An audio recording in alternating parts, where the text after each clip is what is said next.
This story was published on creepypasta.org by user unknown author title, The Russian Sleep Experiment. Russian researchers in the late 1940s kept 5 people awake for 15 days using an experimental gas-based stimulant.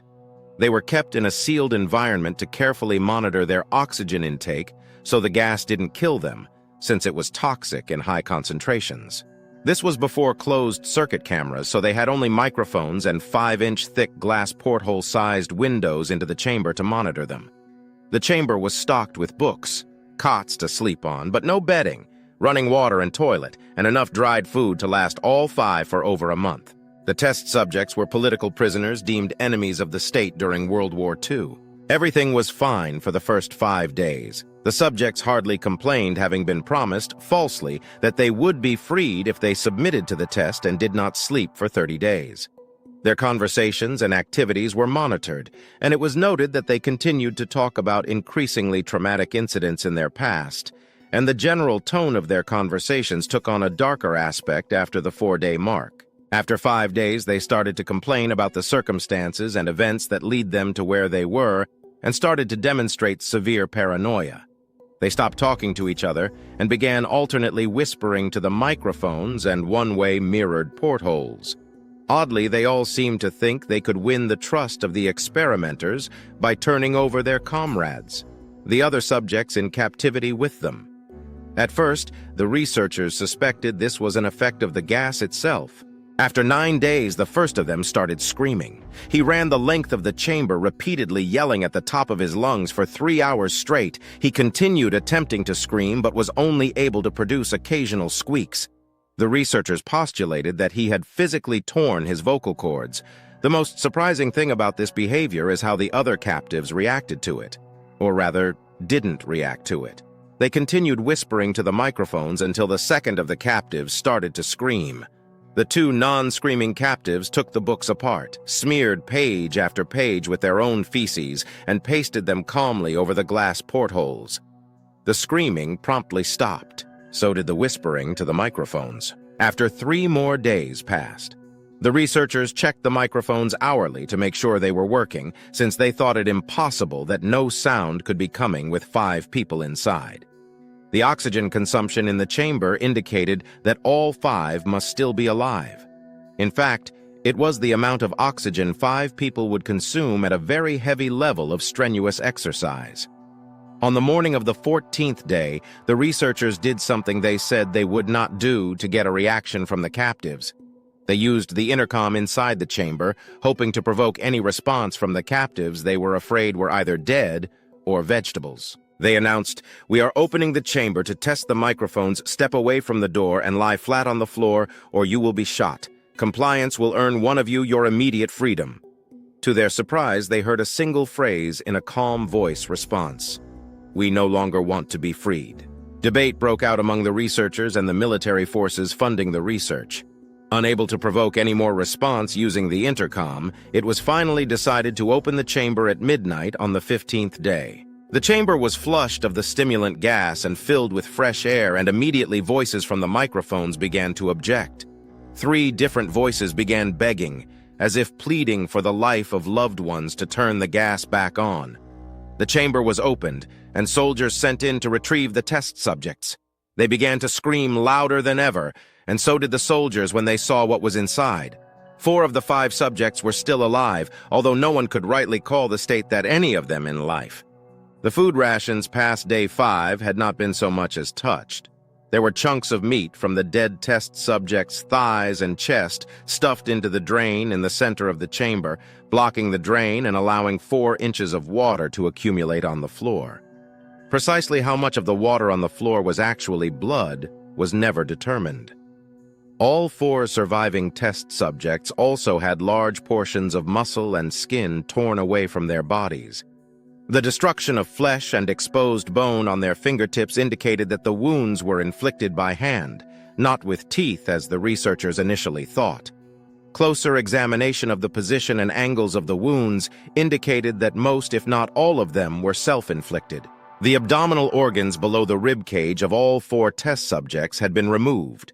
While the heart, lungs, and diaphragm remained in place, The skin and most of the muscles attached to the ribs had been ripped off, exposing the lungs through the rib cage. All the blood vessels and organs remained intact. They had just been taken out and laid on the floor, fanning out around the eviscerated but still living bodies of the subjects. The digestive tract of all four could be seen to be working, digesting food. It quickly became apparent that what they were digesting was their own flesh that they had ripped off and eaten over the course of days. Most of the soldiers were Russian special operatives at the facility, but still many refused to return to the chamber to remove the test subjects.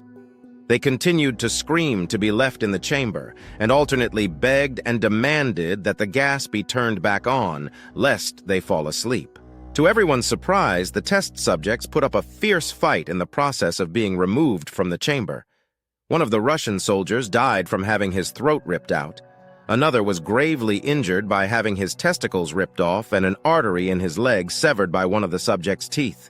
Another 5 of the soldiers lost their lives if you count ones that committed suicide in the weeks following the incident. In the struggle, one of the 4 living subjects had his spleen ruptured, and he bled out almost immediately.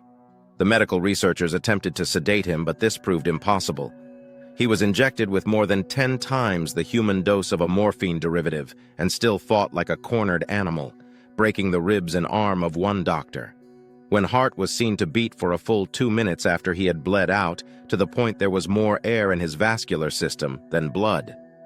Even after it stopped, he continued to scream and flail for another 3 minutes, struggling to attack anyone in reach and just repeating the word more over and over, weaker and weaker, until he finally fell silent. The surviving 3 test subjects were heavily restrained and moved to a medical facility, the 2 with intact vocal cords continuously begging for the gas, demanding to be kept awake. The most injured of the 3 was taken to the only surgical operating room that the facility had. In the process of preparing the subject to have his organs placed back within his body, it was found that he was effectively immune to the sedative they had given him to prepare him for the surgery. He fought furiously against his restraints when the anesthetic gas was brought out to put him under.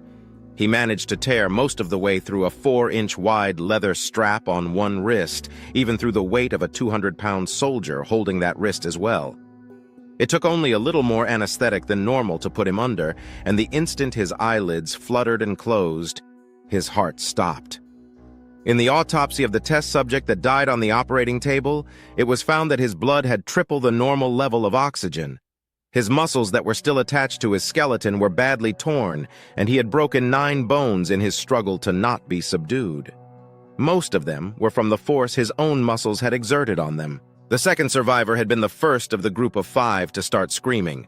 His vocal cords destroyed, he was unable to beg or object to surgery, and he only reacted by shaking his head violently in disapproval when the anesthetic gas was brought near him. He shook his head yes when someone suggested, reluctantly, they try the surgery without anesthetic, and did not react for the entire 6-hour procedure of replacing his abdominal organs and attempting to cover them with what remained of his skin. The surgeon presiding stated repeatedly that it should be medically possible for the patient to still be alive. One terrified nurse assisting the surgery stated that she had seen the patient's mouth curl into a smile several times whenever his eyes met hers. When the surgery ended, the subject looked at the surgeon and began to wheeze loudly, attempting to talk while struggling. Assuming this must be something of drastic importance, the surgeon had a pen and pad fetched so the patient could write his message. It was simple. Keep cutting.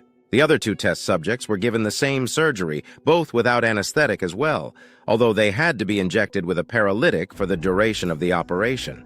The surgeon found it impossible to perform the operation while the patients laughed continuously. Once paralyzed, the subjects could only follow the attending researchers with their eyes. The paralytic cleared their system in an abnormally short period of time, and they were soon trying to escape their bonds. The moment they could speak, they were again asking for the stimulant gas. The researchers tried asking why they had injured themselves, why they had ripped out their own guts, and why they wanted to be given the gas again. Only one response was given: I must remain awake. All 3 subjects' restraints were reinforced, and they were placed back into the chamber awaiting determination as to what should be done with them. The researchers, facing the wrath of their military benefactors for having failed the stated goals of their project, considered euthanizing the surviving subjects. The commanding officer, an ex-KGB, instead saw potential and wanted to see what would happen if they were put back on the gas. The researchers strongly objected, but were overruled. In preparation for being sealed in the chamber again, the subjects were connected to an EEG monitor and had their restraints padded for long-term confinement. To everyone's surprise, all three stopped struggling the moment it was let slip that they were going back on the gas. It was obvious that at this point all three were putting up a great struggle to stay awake. One of subjects that could speak was humming loudly and continuously. The mute subject was straining his legs against the leather bonds with all his might, first left, then right, then left again for something to focus on. The remaining subject was holding his head off his pillow and blinking rapidly. Having been the first to be wired for EEG, most of the researchers were monitoring his brainwaves in surprise. They were normal most of the time, but sometimes flatlined inexplicably. It looked as if he were repeatedly suffering brain death before returning to normal. As they focused on paper scrolling out of the brainwave monitor, only one nurse saw his eyes slip shut at the same moment his head hit the pillow. His brainwaves immediately changed to that of deep sleep, then flatlined for the last time as his heart simultaneously stopped. The only remaining subject that could speak started screaming to be sealed in now. His brainwaves showed the same flat lines as one who had just died from falling asleep. The commander gave the order to seal the chamber with both subjects inside, as well as 3 researchers. One of the named 3 immediately drew his gun and shot the commander point-blank between the eyes, then turned the gun on the mute subject and blew his brains out as well. He pointed his gun at the remaining subject, still restrained to a bed, as the remaining members of the medical and research team fled the room.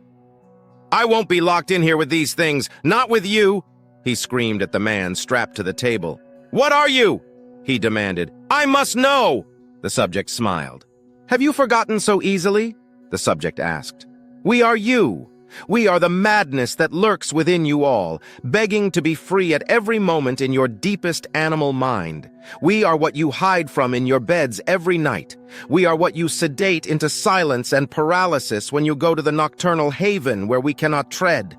The researcher paused, then aimed at the subject's heart and fired. The EEG flatlined as the subject weakly choked out, "So, nearly free.